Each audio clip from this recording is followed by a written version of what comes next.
Kemudian saya sedikit ingin menyampaikan kandungan ayat melalui penjelasan kitab tafsirnya.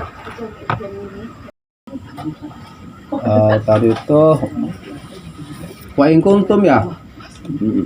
Wa in kuntum fi raibin. Wa in kuntum fi raibin. Wa in kuntum, dan jika kamu ya, kamu semuanya fi raibin, di dalam keraguan, ay syakka. Syakkun itu sama dengan ragu artinya. Bahasa Arabnya raib itu ya ragu, syakka juga ragu. Mimma nazalna, dari apa-apa yang telah kami turunkan, ala abdina, kepada hambaku. Maksudnya Muhammad ya, hamba ini ya.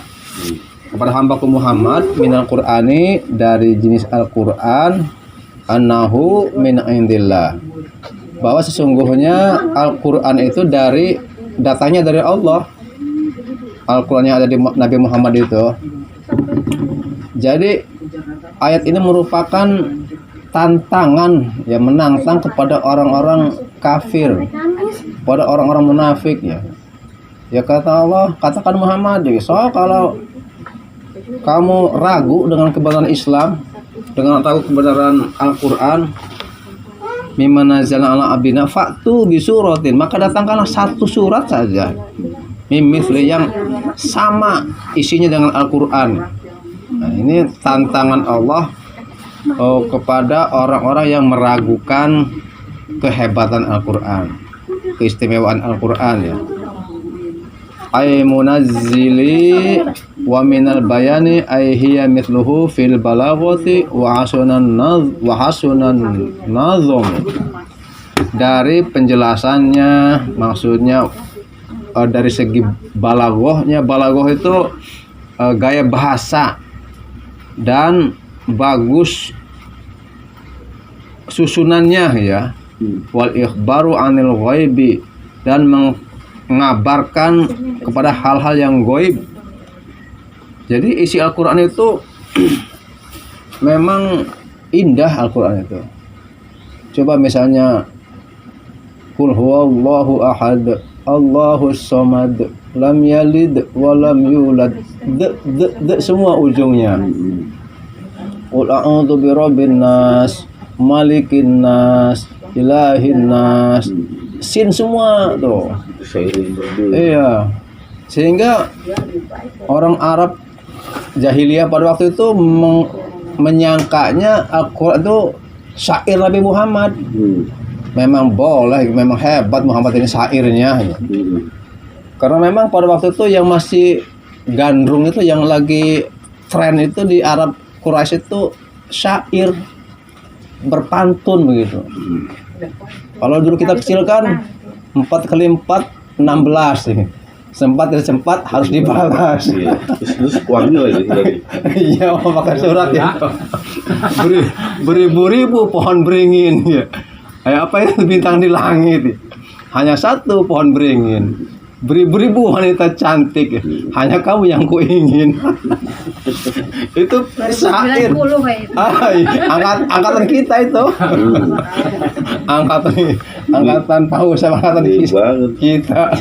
Jadul banget itu. Itu syair itu ya, pantun. Jadi ketika musim haji ya, haji juga sebelum Islam datang itu sudah berlaku tuh, udah ribuan tahun yang lalu, ketika warisan Nabi Ibrahim terus ke Ismail, terus ada generasi berikutnya. Nanti kalau ada ayat yang menyangkut tentang Ka'bah, saya sampaikan sejarahnya.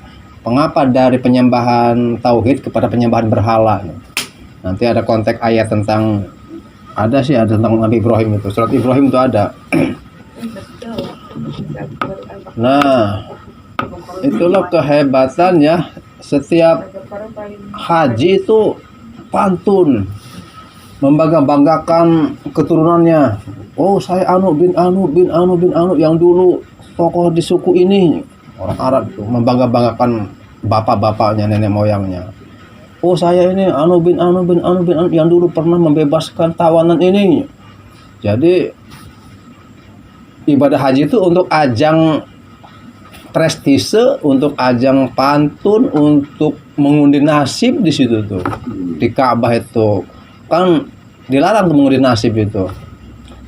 Contoh di dalam Ka'bah itu kan memasukkan, kalau kita melotrek kali ya. Kalau misalnya contoh orang tuh mau pergi merantau atau pergi perjalanan jauh, dimasukin dua kertas digulung nih. Misalnya isinya laksanakan ataupun jangan laksanakan contohnya. Ketika dicabut itu laksanakan, oh berarti boleh kata dewa patungnya itu. Kalau jangan lakukan, oh berarti jangan. Itu mengundi nasib. Apapun minta pertimbangan kepada yang ahli khurafat pada waktu itu. Maka dilarang Islam itu kan mengundi nasib itu. Ya bermohon kepada Allah saja. Nah itu ya, kembali kepada kehebatan Al-Quran. Jadi tidak ada Al-Quran yang sanggup menandingi dari segi gaya bahasanya, cerita tentang sejarahnya, hal-hal yang goib. Pernah ayat Al-Quran dikritik, ya Al-Quran itu dikritik oleh orang-orang orientalis. Bagaimana mungkin sih Al-Quran itu sanggup menjawab persoalan zaman, sedangkan Al-Quran itu udah 14 abad yang lalu, udah 1400 tahun yang lalu diturunkan. Apa iya bisa menjawab persoalan yang sekarang ini, yang serba hidup dengan gadget, serba dengan IT, serba dengan media medsos itu ya. Jadi sebetulnya Al-Quran itu globalnya saja, menggambarkan globalnya saja. Contoh begini, saya kutip ayat itu, ini statotum ang tangfudu min aqtari samawati wal ardi tangfudu la tangfudu illa bisultan. Itu menginformasikan Al-Quran itu, jika kamu akan melintasi planet ruang angkasa, lintasilah kata Al-Quran itu, kata Allah. La tangfudu, tetapi kamu tidak bisa akan melintasi ruang angkasa itu illa bisultan, kecuali dengan kemampuan ya.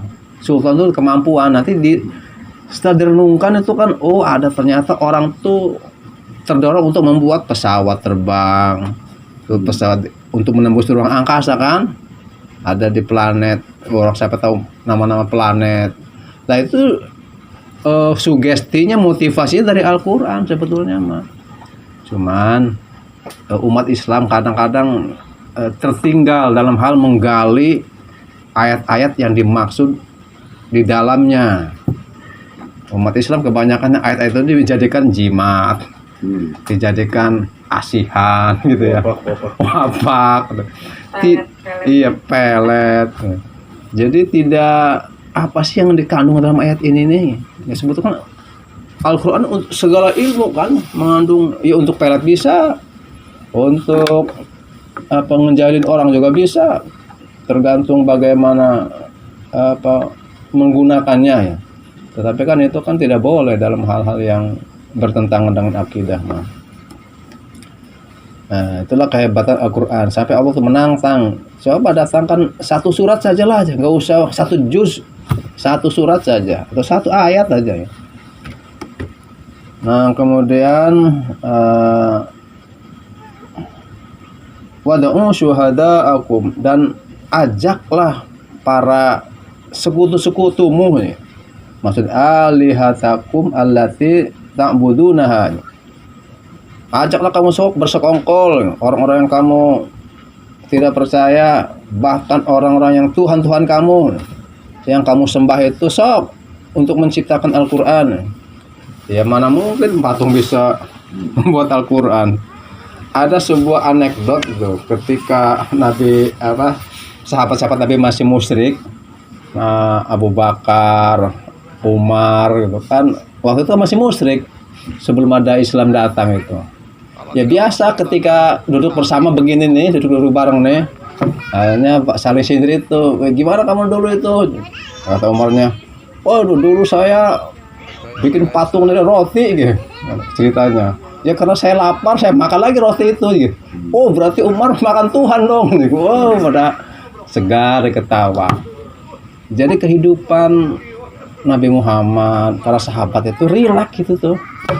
Ya saatnya bercanda ya bercanda gitu. Tidak, hidup itu tidak kaku, tidak keluar dari masjid juga setreng aja itu kaku aja sama orang tuh merongos aja. Bukan itu Islam yang diajarkan oleh Nabi itu. Kan tabasumuka ala wajhika sodako, senyummu yang memancar di wajahmu adalah sodako. Jadi Bapak Ibu kalau kita nggak punya uang pengen sodako udah senyum aja lah. Setiap orang disenyumin aja. Tapi jangan nggak ada orang kita senyum aja ya, tak bercurigain. Iya, weh. Orang itu udah berapa lama ya nantinya. Ya itulah. Jadi kehidupan Rasulullah itu rileks saja gitu ketika bercanda. Ada contoh lain yang lain begini, kita duduk-duduk kalau kita sedang riungan begitu tuh. Saya mengutip cerita kayak Wahyu itu lagi pengajian di kantor. Jadi ceritanya Nabi kan kalau duduk itu biasanya Umar, Abu Bakar gitu, sedang tokoh-tokoh sahabat-sahabat Nabi. Nabi Muhammad di sisa disuguhin kurma gitu kan, minumannya, makanannya kurma. Umar ini nyandain gitu, makan bijinya ditaruh di piring Nabi Muhammad. Iya, itu kan pernah itu ya. Wih, Rasulullah kelihatannya lapar sekali nih. Buktinya tuh bijinya juga banyak tuh. Tapi tidak mau Rasulullah. Jadi rileks aja, gak ada suasana bercanda. Kata Rasulullahnya dibaris lagi. Woi, kalau saya masih mending, kalau kamu sampai dimakan biji-bijinya aja, buktinya nggak ada tuh juga. Akhirnya segar lagi dalam ruangan itu. Ya jadi memang kadang-kadang suasana bercanda itu perlu. Ya, kalau tipe Pausep, karakter Pausep di kantor bos sudah bercanda itu menghidupkan suasana. Jadi hidup itu jangan dibawa tegang sama orang. Pengennya menyalahkan, sama orang tuh tegang aja. Ada rasa kita tuh relax. Iya. Itu ada saatnya. Ada saatnya serius, ada saatnya santai bercanda gitu. Jadi ya Rasul juga seperti itu. Serius-seriusnya cepat tua ya. Cepat tua gitu. Ngebul. Iya. Karena ya bercanda juga kan obat juga, obat supaya mengendorkan apa sih kalau psikologi mah. Nanti yang lebih paham psikologi syarat-syarat hormon kebahagiaan itu akan terus tumbuh gitu, memancarkan aura yang bahagia. Coba ibu beda melihat orang yang merongos, ada yang cemberut, ada yang senyum, beda kan, ada pancaran auranya itu tuh. Kadang-kadang kalau lagi stres, lagi bete, udah kumpul-kumpul, ada yang bisa ketawa, terhibur. Nah itu kondisi suasana ya hidup itu di agama itu dibuat rileks ya, jangan dibuat tegang, terus ada saatnya rileks. Tapi jangan buat candaan selamanya. Ada kita melihat suasana serius, suasana santai. Wad'u syuhada'akum, dan ajaklah orang-orang sekutu-sekutu kamu min dunillahi, dari selain Allah. Ayo ghairi lita'ayyinakum, untuk menunjukkan, coba yang kamu produksi karya kamu itu tunjukkan kepada orang-orang jika kamu bisa menandingi Al-Quran, jika kamu masih ragu dengan Al-Quran. In kuntum shodiqin, jika kamu termasuk orang-orang yang benar. Sampai kafirin ya. Satu ayat lagi. In kuntum shodiqin fi anna Muhammadan qalahu min indi nafsihi. Jika sesungguhnya Muhammad itu Al-Quran ucapan Muhammad dari selain dirinya, fa'alu, maka kerjakanlah dalika fa innakum arabiyuna, maka sesungguhnya Nabi Muhammad itu arabiyuna fasohau. Jadi orang-orang Arab itu fasih dalam mengeluarkan huruf, makhraj huruf ya, fasih. Al-Quran itu diambil makhrajnya dari suku Arab pedalaman. Jadi ada orang Arab pedalaman yang bagus makhraj hurufnya. Rasulullah yang paling bagus tuh menyebut huruf dhad, dha. Itu paling bagus Rasulullah itu menyebut huruf dhad. Di bahasa-bahasa lain tidak ada huruf dhad. Huruf di Inggris apa tidak ada. Itulah kekurangan bahasa Inggris. Adanya kan bentuk tunggal dan jamak. Tidak ada mufrad, tasniyah, jamak. Kalau di Arab kan ada mufrad, ada bentuk dua, ada bentuk jamak. Kalau di Inggris hanya dua saja bahasa itu. Jadi kayak bukan satu buku. Kalau dua buku ya books. Tiga buku ya books lagi. Itulah kehebatan bahasa Arab. Sehingga ya bahasa itu menjadi bahasa pilihan untuk komunikasi di akhirat nanti di surga. Yang nggak bisa juga. Ya insya Allah ya dimudahkan. Jadi kita tuh nanti sarannya komunikasi dengan bahasa Arab Pak Ustaz. Iya, subhal khair. Al-qahwa asramul qahwa. Iya, kayak Apa dari Idris? Nahnu nuhibbu ila murusati. Amin.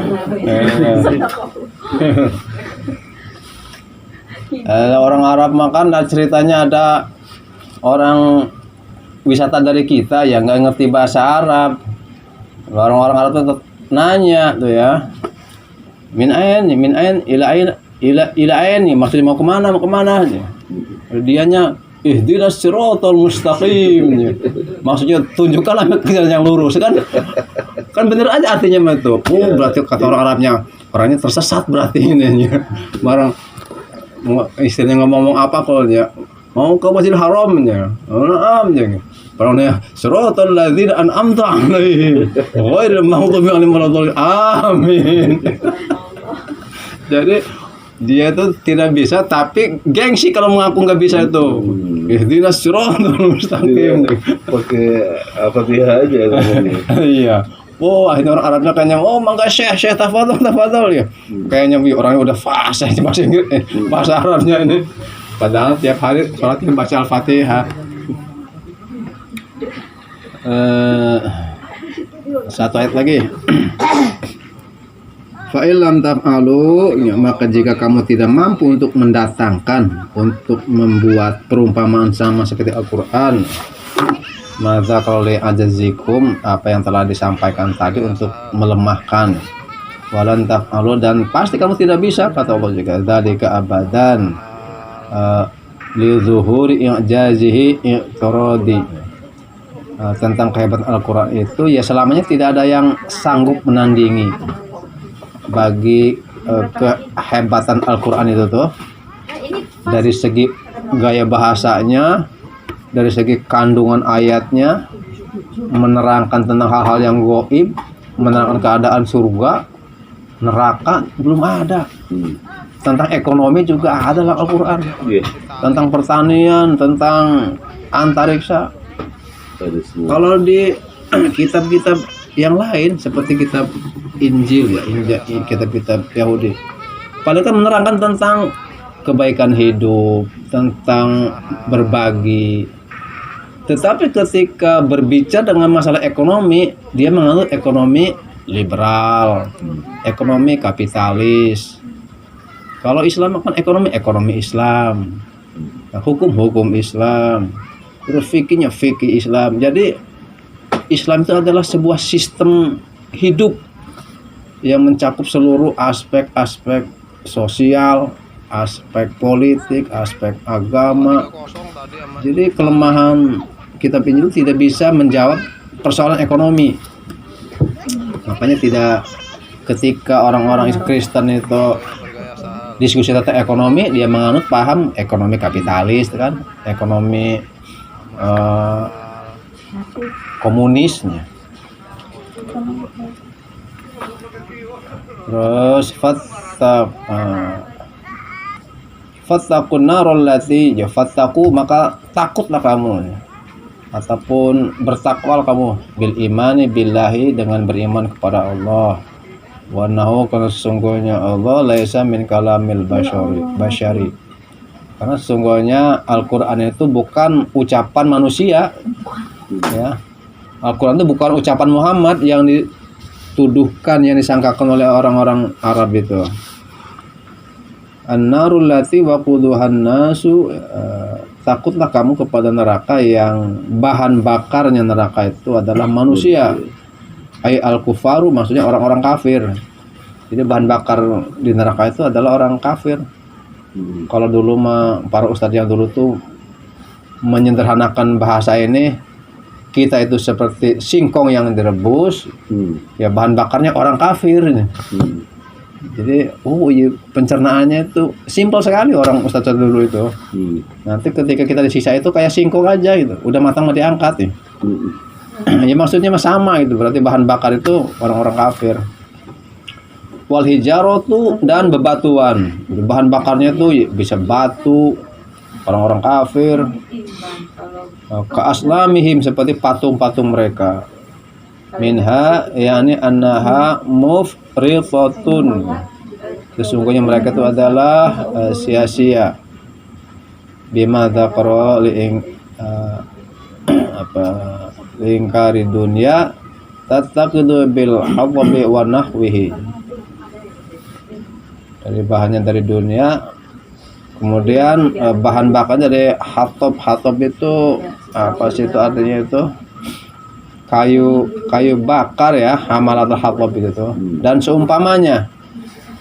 Jadi bahan bakarnya neraka itu orang-orang kafir, bebatuan, yang patung-patung yang disembah itu, terus kayu bakar dan sejenis-jenisnya yang bisa untuk bahan bakar. Uiddat, dan keadaan itu dipersiapkan lil kafirin, bagi orang-orang kafir. Yu'adzibuna biha, yang diazabnya di dalam neraka itu. Sudah selesai ya, lil kafirin ayat 24. Baik Bapak Ibu sekalian, itu saja penjelasan yang dapat saya sampaikan melalui kitab tafsir ini. Kalau ada yang didiskusikan, silakan kita di mudzakarah bersama-sama. Kalau yang mau nanya, monggo. Ya Pak Asep, bunyinya Pak Asep. Ya. Kalau sudah dirasa cukup ya, baik pada malam hari ini itu saja yang dapat saya sampaikan. Mudah-mudahan ada manfaatnya, dan jika mengandung kekurangan saya mohon maaf, karena saya juga manusia yang tentu masih banyak kekurangannya. Terakhir mari kita sama-sama bacakan istighfar. Astagfirullahaladzim, astagfirullahaladzim, astagfirullahaladzim. Subhanakallahumma wa bihamdika asyhadu an la ilaha illa anta astaghfiruka wa atubu ilaik. A'udzu billahi minasyaitonir rajim. Bismillahirrahmanirrahim. Allahumma shalli ala sayyidina Muhammadin fil awwalin wal akhirin. Amin. Wa barik wa sallim radhiyallahu ta'ala an kulli sahabati Rasulillah ajma'in. Amin. Amin. Alhamdulillahirabbil alamin. Hamdan syakirin, hamdan na'imin, hamdan yafi ni'amahu wa fi mazidah. Allahumma shalli ala sayyidina Muhammad wa ala Muhammad. Allahumma inna nas'aluka rizqan thayyiban wa ilman nafi'an wa amalan maqbula.